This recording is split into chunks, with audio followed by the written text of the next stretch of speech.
Hello, friends. Welcome to today's daily devotion. I'm Kerry Wood from the Goldston Methodist Church. We're continuing to look at Romans, the 11th chapter, as Paul is describing God's plan related to the Jews and their disregard of Jesus. Today we're reading Romans 11 through 16.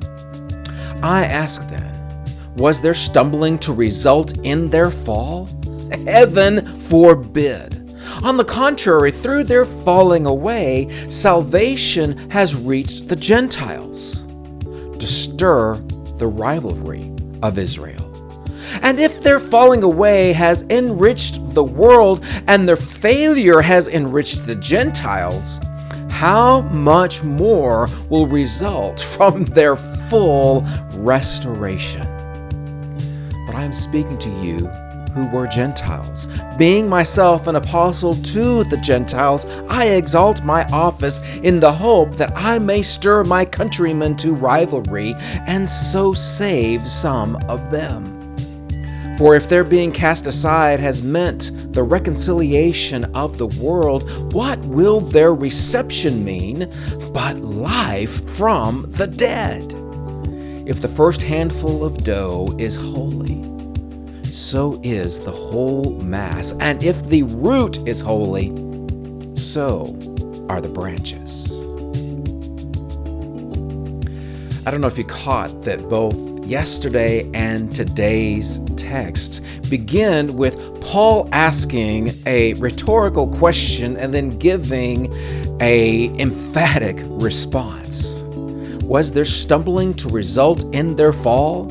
Is today's question. And just as yesterday, the response is heaven forbid.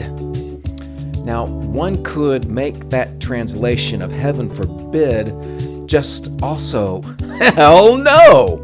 This is a major rejection of the question.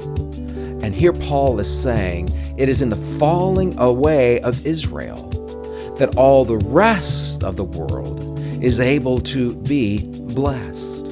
It is by the rejection of Jesus in the Jewish nation that all the other nations are allowed to hear this good news of Jesus. For God so loved the whole world that he gave his Son.